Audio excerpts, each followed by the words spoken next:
काय झालं इंदू? भाऊजींची आठवण आली? मला एकटीला सोडून का गेले हे दोघं? अगं एकटी कुठे आहेस तू? आम्ही सगळे आहोत ना. तुम्हाला हल्ली वेळ कुठे असतो माझ्यासाठी? म्हणजे तुमची सून आली आहे ना आता. इंदू, ती तुझी सून नाहीये का? मुळीच नाही. आईंना ज्या मुलीने एवढा त्रास दिलाय, जिच्यामुळे आईना घर सोडावं लागलं, जिच्यामुळे आईना स्वतःला कोंडून घ्यावं लागलं आणि जिच्यामुळे श्री आणि आईमध्ये एवढं मोठं भांडण झालं, त्या मुलीला मी सून मानू शकत नाही. श्रीने तिच्याशी लग्न केलं म्हणजे झालीच ना ती आपली सून. कायद्याचं नातं आणि मनातलं नातं ह्या दोन वेगवेगळ्या गोष्टी आहेत. पण आपण हा भेद कशाला करायचा? पदरी पडलं ते पवित्र झालं म्हणायचं झालं. हे आईंना सांगाल? आईंच्या पुढे माझं काही चालत असतं तर काय पाहिजे होतं. म्हणूनच जोवर आई तिला सून मानत नाही तोवर मीही मानू शकत नाही. आणि तू हे श्रीला सांगू शकतेस? नाही सांगू शकत. तेच ना, श्री आणि आई यांच्यामध्ये आपली ना धरलं तर चावतंय, सोडलं तर पळते अशी अवस्था झाली बघ. पण वहिनी, आई म्हणतायत ते बरोबर आहे ना? ते मला नाही माहिती इंदू. मी आपल्या मुलाला हवं तसं, त्याला बरं वाटेल असं वागायचा प्रयत्न करते झालं. आई श्रीसाठी जो विचार करतायत तो आत्ता श्रीला पटत नसला तरी तो श्रीच्या हिताचाच आहे. हे कधीतरी श्रीला पटेल. त्याला पटेल तेव्हा पटेल, पण म्हणून आतापासून तिच्याशी वाईट का वागायचं आपण? सायलीचं आठवतंय ना वहिनी? कशाला उगाच त्या मुलीला जीव लावायचा? त्यापेक्षा जरा अंतर ठेवून वागलो तर नंतर होणारा त्रास तरी कमी होईल. मला नाही असं जमत. म्हणजे तिच्याशी नाही, कोणाशीच नाही जमत. मला आपलं वाटतं की माणसांना धरून राहावं आपण. वहिनी, श्रीवर माझा सुद्धा जीव आहे, पण जे तुटणार आहे असं आईंना वाटतंय त्या नात्यात कशाला अडकून राहायचं? आणि आईंना जे वाटते ते बरोबरच असणार. आधी अडकण्याचा त्रास, मग तुटण्याचा. त्यापेक्षा अंतर ठेवून वागलेलंच बरं.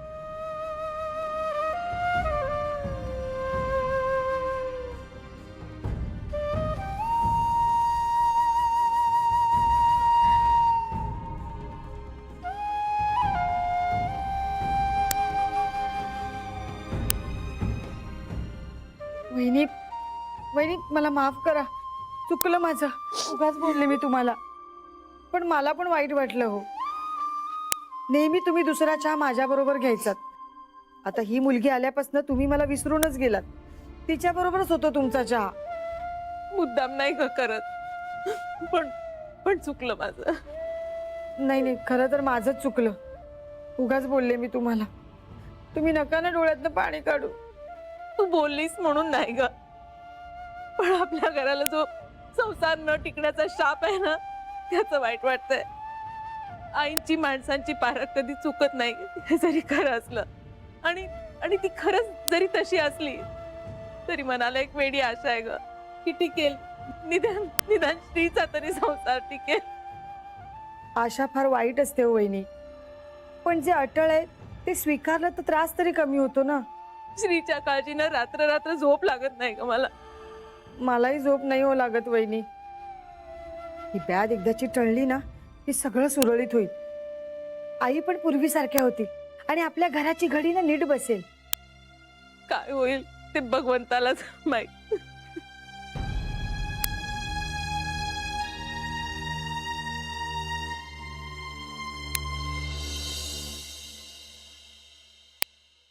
पिंट्या, जरा चहा टाकशील का? अरे काय बोलते मी? चहा टाकशील का माझ्यासाठी जरा? चालेल. माझ्यासारख्या नालायक मुलाच्या हातचा चहा चालेल का तुला? हो, आयता चहा मिळाला ना तर मला कोणाच्याही हातचा चालेल. काय रे? अरे काल बोलले त्याचा फणकारा आलाय की काय तुला? पण आईचे शाप म्हणजे ना आशीर्वादच असतात. आईची सेवा कर, खूप मोठा होशील. आई, उशीर होतोय मला, थांब जरा. उशीर व्हायला तुला कुठे ऑफिसात जायचंय का? हा, नाक्यावर जाऊन टवाळक्याच करायच्या आहेत ना? सकाळी जो निघतोस तो रात्री 12ला घरी उगवतोस तू. जानू गेल्यापासून तुला विचारणारं कोणी नाही ना, असं झालंय तुझं. आणि काय म्हटलं मी तुला? पैसेवाल्या मुलीशी लग्न कर. ह्याच्यात काय चुकलं माझं? उगीच डोक्यात राग घालून घ्यायची म्हणजे काय? आई तुला मी सांगितलं. तुम्ही आला? का ग? तू पण मला घालवायलाच निघालीस की काय? मी आपलं सहज विचारलं. बाबा हम्म, तुम्हाला चहा देऊ? हो दे. मला दे चहा. तुला गोडाचा शिरा करता येतो का? हो. मग कर बाई जरा. निदान तोंडाला चव तरी येईल माझ्या. सणासुदीचं नवऱ्याला आणि पोराला सोडून गेले. नसते गेले ना तरी बरं झालं असतं. तू बघत काय उभी राहिलीयस? तू जा ना, तुझ्या कामाला लाग ना. हो. दादाने ना फसवलं मला. त्याला सांगून आले मी आता तुझ्यासाठी मेले. मला मिस कॉल पण देऊ नकोस. आणि त्याचा फोन आला म्हणजे? तो कसला फोन करतोय? मुलखाचा चिकटतो. हे आई, मामा त्याची पेटी इथेच विसरून गेलाय. असू दे, काय असणार आहे त्याच्यामध्ये? लोकांच्या चोरलेल्या वस्तू. बघू का मी? नाही नको. दुसऱ्याची वस्तू आहे ना, आपण हात लावायला नको. तो आला की बघू. तो कसला येतोय परत? त्याला मिळालाय आता डबोल. तरी नको. येतो मी. पिंट्या,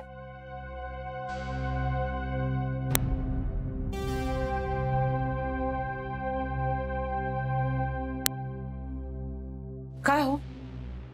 तुम्हाला काय वाटतं? कुठे जात असेल तो?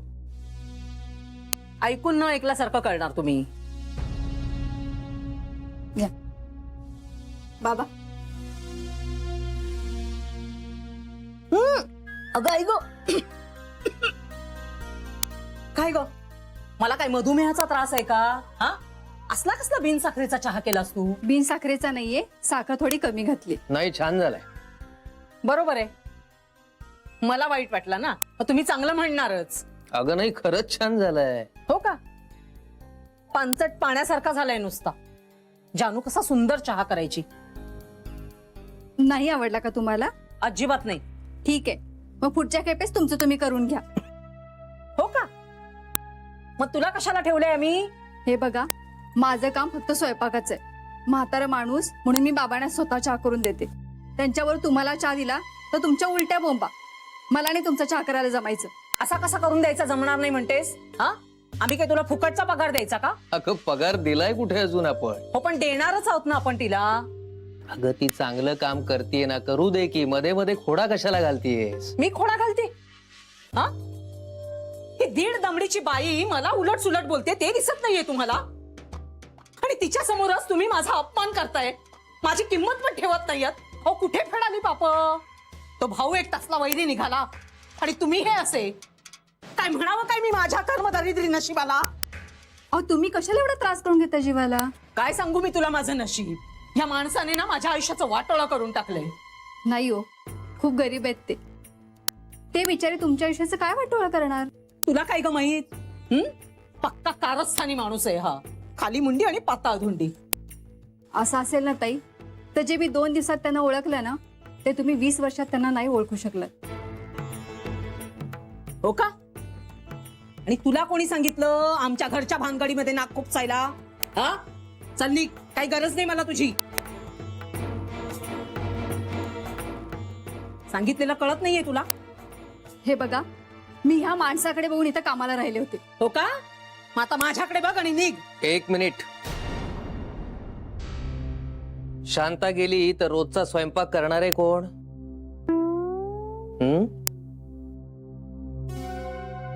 अगं अगं, मला तसं नव्हतं म्हणायचं.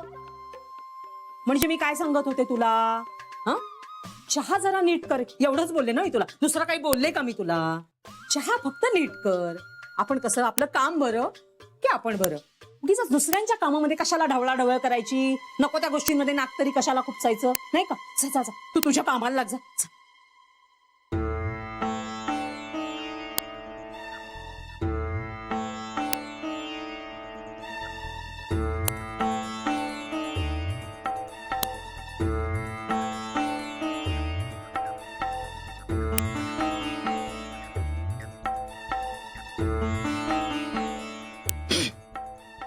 शांता, कप बशी कोण घेऊन जाणार? आले.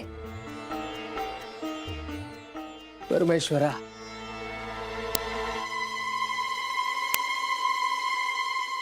खूप गोड होता अमृत. त्याच्या बारशाला गेले होते ना मी. काल आघावी होतं पोर. इंदू वहिनी 1-2 दिवस माहेरी गेल्या होत्या. अमृत आजीशिवाय आणि बाबांशिवाय राहायचा नाही, म्हणून इंदुबाईंबरोबर नव्हता गेला. त्याच्या बाबांनी नवीन गाडी घेतली होती. इंदुबाईंना सरप्राईज द्यायचं होतं त्यांना. आई म्हणत होत्या, सरप्राईज दे पण तू ड्राईव्ह करू नकोस. नाहीतरी ड्रायव्हर घेऊन गेले असते तरी जे होणार होतं ते टळलं नसतंच. अमृत आणि त्याचे बाबा गाडीत होते आणि एक ट्रक डिवायडर फोडून त्यांच्या गाडीवर आलं. श्रीने अडवलं नसतं ना तर इंदुबाईंनी नसत्या सावरले. किती लहान होता आमचा श्री आणि एवढा शहाणपणा कुठून आला त्याच्यात माहित नाही ग. कौतुकच आहे पण मोठ्या आईंचं. अख्खं आयुष्य नवऱ्याशिवाय जगणं किती कठीण आहे. काय माहित. मी एक क्षणही नाही जगू शकणार श्रीशिवाय. त्याच्या बरोबरच जाईन, आधी नाही नंतर नाही, बस त्याच्या बरोबर.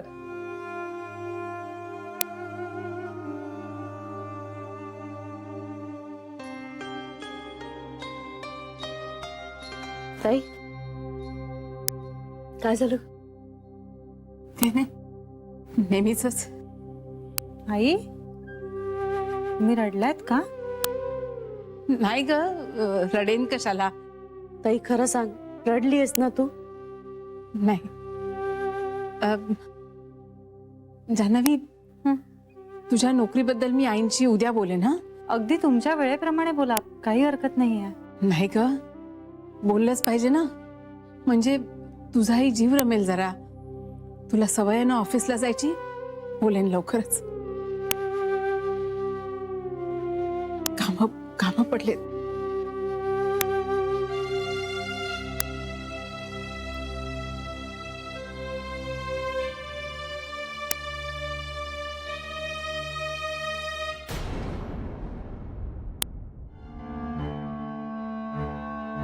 या मुलाला काही काळ वेळ आहे का नाही? सकाळी तोंड काळं केलेलं आहे, तर आता रात्र झाली तरी परत आलेला नाहीये. कुठे जातो, काय करतो तेव्हाच ठाऊक. फोन पण लागत नाहीये. काय समजायचं काय आम्ही? अहो, जानूला तरी फोन करू का? तिला बिचारीला कशाला काळजीत टाकायचं. काही नको फोन करू, येईल तो. पण कधी? हा, हे के सकाळी गेलेलं आहे ना, जेवण ना खाण. पोराची काहीतरी काळजी आहे की नाही तुम्हाला? हे बघ, करायची ना तेव्हा काळजी केली मी. तेव्हा तुमची माया उतू चालली होती. पोराला वाढवणं म्हणजे त्याचे फक्त लाड करणं अशी समजूत होती तुझी. मी जरा कुठे त्याला बोललो तर कचा कचा भांडायचीच माझ्याशी. झालं, त्याला कळलं आई ही आपली ढाल आहे. आता तर त्याचं बोलायचंही वय राहिलेलं नाही. आता काहीही राहिलेलं नाहीये आपल्या हातात. अहो, स्वतःच्या पोटच्या पोराविषयी बोलताय तुम्ही. तुम्हाला काहीच कसं वाटत नाही त्याच्याबद्दल? बाप म्हणून जे काय वाटायला हवं ना ते सगळं वाटतंय मला. मला फक्त एवढीच जाणीव झालेली आहे की आता करू म्हणून त्याच्यावर संस्कार करणं शक्य नाही. संस्कार करायला सांगतच नाहीये मी, पण साधी काळजी पण वाटू नये का बाप म्हणून, ते बोलतेय मी. काही माया आहे की नाही पोराविषयी? मला मायेचं प्रदर्शन नाही करतायत. जे काय वाटायचं ना ते सगळं वाटतच आहे मला. पण आत्ताच्या त्याच्या या वागण्यासाठी त्याला दोष देण्यापेक्षा स्वतःलाच जबाबदार मानतोय मी. हे असं नुसतं बोलून तो घरी येणार आहे का? मग आकांतांडव करून तो घरी येणार आहे का? सुरू करा तुमचा आकांतांडव. हा, सुरू. चैनच पडत नाही का हो तुम्हाला मला टोचून बोलल्याखेरीज? मी तुला काहीही बोललेलो नाहीये बाई. पिंट्या येईल, जरा धीर धर, शांत राहा, एवढंच बोललो मी. हल्ली उशिराच येत होतो. काय हो, कुठे जात असेल तो इतका वेळ? भलती सलती संगत तर लागली नसेल ना त्याला? व्यसन? हो, अहो जुगार बिगार खेळत नसेल ना तो?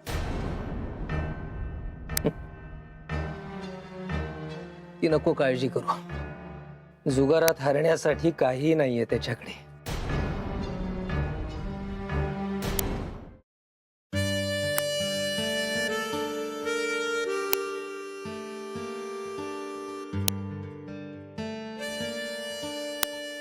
सौभाग्यवती,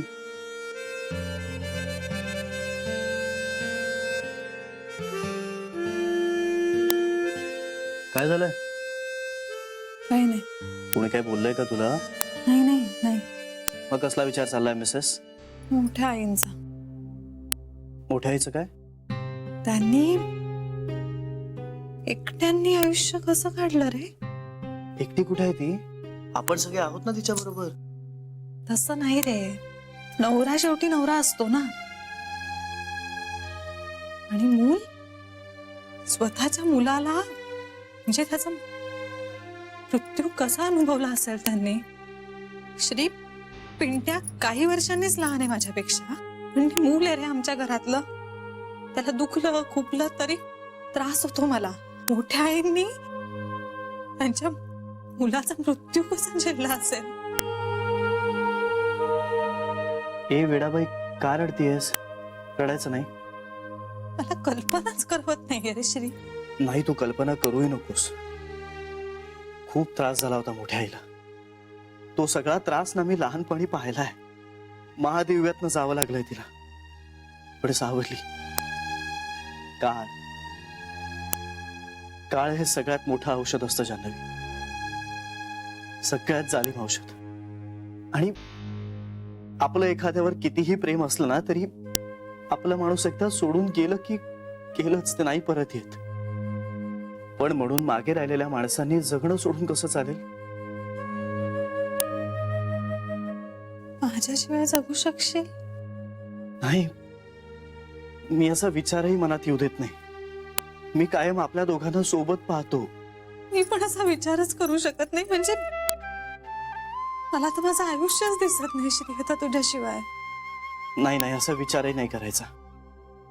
मनामध्ये एकदा का एखादी गोष्ट रुजली ना तर मग मन त्यालाच धरून बसतं. म्हणून आपण आनंदात राहायचं, हिमतीने जगायचं. आणि उद्या दुर्दैवाने मला काही झालंच. श्री प्लीज असं बोलूही नकोस. वेडे नुसतं बोलण्याने मी काय मरणार आहे का लगेच? प्लीज ना, नको तू असं बोलूस. मला त्रास होतोय. नाही, असा कुठलाही विचार करत बसायचं नाहीयेस तू जान्हवी. मी खरंच तुझ्याशिवाय नाही जगू शकत. जान्हवी, तुला कोण सांगते माझ्याशिवाय जगायला? आणि त्या यमाची हिंमत होणार नाही मला हात लावायची. त्या सत्यवानाला घेऊन गेल्यानंतर सावित्री एकटी गेली होती यमाला त्रास द्यायला. इथे मला हात लावला ना तर माझी बायको येईलच, पण माझ्या 6 आया पण येतील मागोमाग. यम म्हणेल की बाबा रे श्री तू नकोस, पण त्या 6 बायकांना आवर.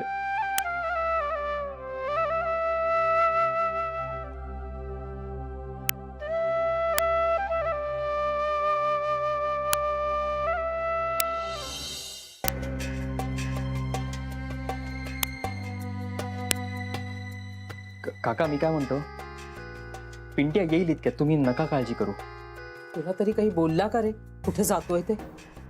नाही, आमचं इतक्यात काही बोलणं नाही झालंय. पण मग तुला काही अंदाज आहे का की कुठे जाऊ शकतो तो? नाही, मला नाही कल्पना. त्याच्या सगळ्या मित्रांना सुद्धा फोन करून झाले. आता कुठे शोधायचा या पोराला? आपण एक काम करूया, जानूला फोन लावूया. कदाचित तिच्याकडे तर गेला नसेल ना? नाही नाही, तिच्याकडे गेला असता तर तिने लगेच कळवलं असतं आपल्याला. तेवढी जबाबदार आहे ती. अरे देवा, असं कसं झालं?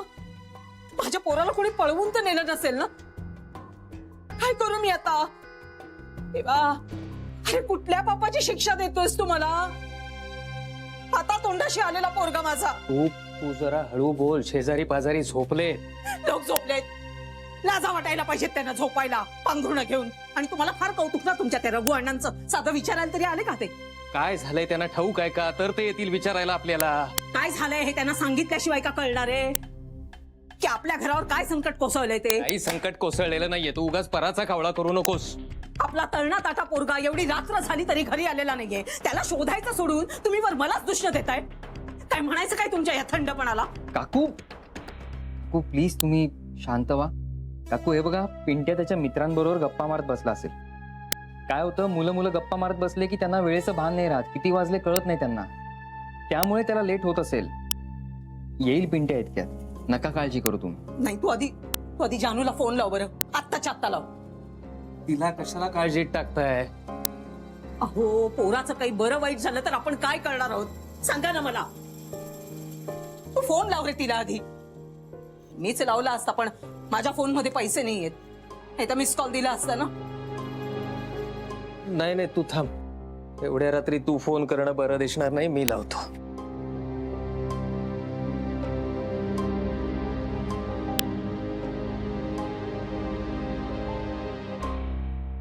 हळू.